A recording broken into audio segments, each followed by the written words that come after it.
Alors bonjour à tous, c'est Puish. Aujourd'hui, on se retrouve pour une petite critique ciné de Derrière les fagots pour un film, j'ai envie de dire un film dès l'affiche qui annonce totalement la couleur. Donc on se retrouve évidemment pour Justice sauvage, en VO Out for Justice, donc un film de Steven Seagal, hein, je crois que vous pouvez le voir.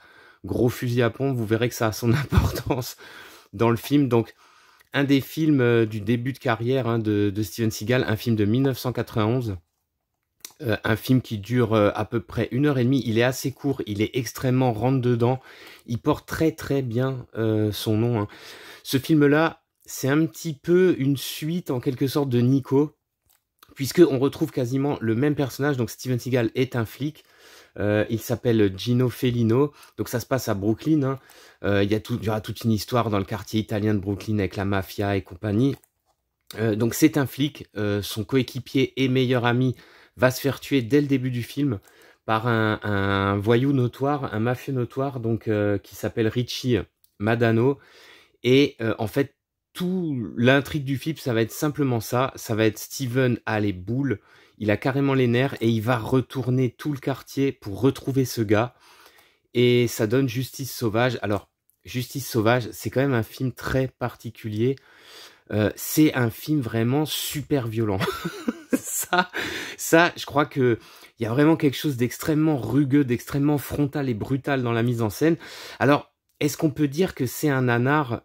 Je dirais pas forcément. On reste encore dans les films. Pour un film de début de carrière de Steven Seagal, il est pas mal en fait.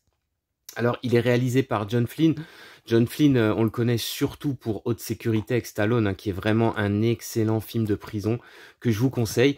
Mais je dirais que son deuxième fait d'armes pour moi, c'est Justice sauvage. Alors, il a certainement fait d'autres films, je ne sais pas, hein, moi c'est ce que je retiens. Dans Justice sauvage, vous avez l'introduction, vous voyez Richie, donc un mafieux, donc il est joué par William Forsythe. Alors, dans le rôle, il est complètement... alors, il est cocaïnède à mort. Donc son personnage, hein, j'espère pas l'acteur, il est en mode ultra violence. En fait, le gars, il est en mode, vous savez, comme dans GTA, quand ça dérape et que vous vous mettez à tuer tout le monde sans réfléchir. Vous avez même plus de but à part le chaos. Bah lui, il est dans cet état d'esprit. Il sort de sa caisse. Il y a quelqu'un dans la rue qui est avec sa famille. Il le chope, il lui tire une balle dans la... Il le flingue. Il jette des polaroïdes sur son corps. Il se barre. Il se prend la tête avec une bonne femme sur la route, il sort, il lui prend la tête comme ça et bam, il lui fout une balle dans la tête. Même les mecs qui sont avec lui, qui sont des purs criminels, ont peur de lui. Donc ça vous donne une image du bonhomme et il va traverser tout le film comme ça, en semant le chaos partout où il passe. Donc ce fameux Richie.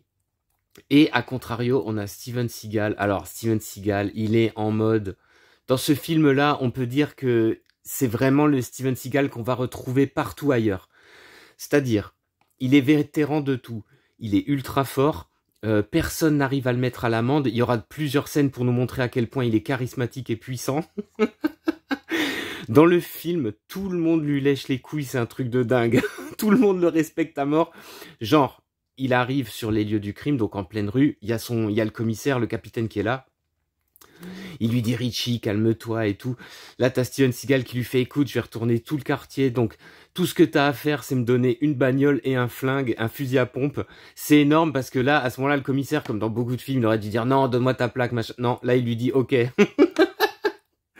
Il lui dit ok, il lui dit écoute, je te donne un fusil à pompe, une bagnole et vas-y, fais ce que tu veux, ta carte blanche. Donc c'est complètement fou et tout le film est comme ça. On a une scène très célèbre où il rentre dans le bar qui est tenu par le frère, donc le frère de Richie, le frère du méchant. Il veut, alors tout le monde sait que c'est un flic, il est connu dans tout le quartier, c'est ça qui est fou. Alors attendez, on va passer. Il rentre dans ce bar et là, on a une scène qui dure au moins 5 minutes. Il fait le tour du bar, il emmerde tout le monde, il se fout de la gueule de tout le monde. En fait, il fait chier le monde et il y a personne qui ose l'attaquer. Faudra vraiment qu'il pousse le bouchon très très loin parce que genre tout le monde a peur de lui, c'est énorme. T'as Steven qui se la pète, on voit qu'il jubile. On voit que son personnage jubile, mais on sent aussi que peut-être lui il jubile aussi. Il fait le tour comme ça, il se la pète.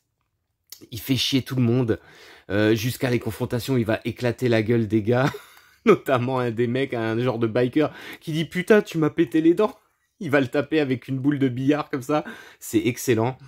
D'ailleurs, ces personnages se feront tabasser pendant tout le film, c'est assez drôle. Tour à tour par Steven, tour à tour par Richie, jusqu'à se faire zigouiller dans la dernière scène du film. Alors globalement, le film est vachement rythmé. Il va se passer plein de choses. Il y a aussi toute la famille mafieuse de Brooklyn.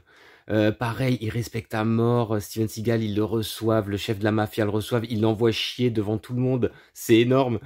Un des bras droits du patron de la mafia va voir Steven, on comprend qu'il veut pas s'embrouiller avec lui, mais c'est incroyable quoi. On se dit mais putain ce mec, ce mec est inarrêtable. D'ailleurs, il va traverser tout le film sans aucun problème. Et il va laisser derrière lui, alors en même temps que Richie laisse des cadavres, lui il va laisser aussi des cadavres de criminels par dizaines. Alors il y a beaucoup de scènes d'action très connues dans le film quand même. Il y a évidemment la scène dans le bar que je vous racontais. On a aussi la scène où ils vont se battre dans l'espèce de charcuterie là, où il va découper les mecs à coups de hachoir. Il y a beaucoup de violence hein, dans le film. Et il y a évidemment la scène finale où il prend d'assaut l'appartement où il y a Richie et toute sa clique qui font une fête, qui sont cocaïnés à mort, qui ont ramené des putes. Une scène hyper violente où Steven va distribuer les coups de fusil à pompe dans tous les coins. Il va massacrer tout le monde. Il y a un mec qui va se faire arracher la jambe. Ça va être vraiment hyper violent. Et puis alors Richie, il va prendre ultra cher dans le combat final. Il va se faire déboîter de partout jusqu'à ce... Attention spoiler, hein, jusqu'à le fameux coup de tire-bouchon dans la tête. Hyper violent. Globalement, ce film, pour moi, c'est un vrai plaisir coupable. D'ailleurs, c'est un... Alors, anecdote personnelle, quand j'étais gamin, par pur hasard, lors de sa diffusion à Canal+, je rentrais chez moi, et en fait, je tombe sur la scène finale. Et je suis... Vraiment, cette scène m'a entre guillemets choqué. J'étais tout petit, hein, parce que par sa violence en fait, les coups de fusil à pompe de partout, ça m'avait grave marqué. Ma mère était passée, elle dit non, tu dois pas regarder ça, c'est énorme. Alors que je venais de tout voir, je venais de voir le coup de et ça m'a toujours, je venais de voir le coup de tire-bouchon et ça m'a toujours marqué. Je me suis dit mais putain, qu'est-ce que c'est que ce film? Et c'est un des films aussi qui installe totalement le personnage indestructible, invincible, omniscient, que tout le monde respecte à mort de Steven Seagal. Steven Seagal qui, on sent dans ce film, est vraiment en mode jubilatoire, comme je vous ai dit. Il a un melon pas possible.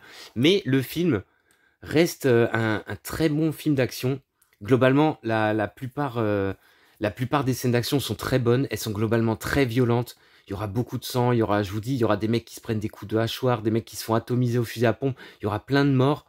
Il y a cette ambiance pesante, urbaine, et puis on a aussi, il faut bien le dire, on a un ennemi, alors il est absolument pas à la hauteur de notre Steven, je crois que ça, de toute façon personne ne lui arrive à la cheville, mais on a vraiment un personnage totalement déjanté dans le rôle de Richie Madano, c'est vraiment un fou furieux en liberté, on sent bien qu'il peut faire n'importe quoi quand il revient vers une ex-petite amie qui a priori il l'a déjà traumatisé, on sent que le mec est une ordure. En plus, il est un peu gros, un peu bouffi comme ça. Il est ignoble. Tous ses sbires ont peur de lui. Son frère a peur de lui. En fait, tout le monde a peur, tout le monde a peur de lui. Il y aura aussi des fusillades dans le bar entre lui et les hommes de la mafia italienne qui veulent se débarrasser de lui en fait parce qu'il leur fait honte. Enfin bref, il y a vraiment une ambiance lourde, une ambiance très très crade, très très glauque du New York. Vous voyez le New York vraiment sordide qu'on avait beaucoup dans les films des années 80 et début 90 avant que ça change avec l'arrivée de Giuliano. Mais en tout cas, on a encore ce New York complètement pourri. Globalement, c'est très bien réalisé. La plupart des fusillades sont excellentes. Les combats, pareil. On a vraiment une puissance comme ça qui sort des combats, hein. Faut bien avouer que le style de Steven Seagal est quand même assez comme ça, tout en violence, tout en puissance. Et c'est encore plus que Nico, c'est vraiment ce qui va définir tout son cinéma dans les films qui vont venir. De toute façon, je vous ferai des critiques sur chacun de ces films, mais c'est vraiment Nico et encore plus Justice sauvage qui définit le cinéma de Steven Seagal. Donc pour moi, un film à voir, franchement, il peut vous faire marrer, mais franchement, c'est un excellent film policier bien burné, hein, bien vénère, comme on n'en fait plus. Alors, certains diront heureusement. Moi, personnellement, ça me manque, ce genre de petit film. Et puis, je vous dis à plus pour de prochaines critiques.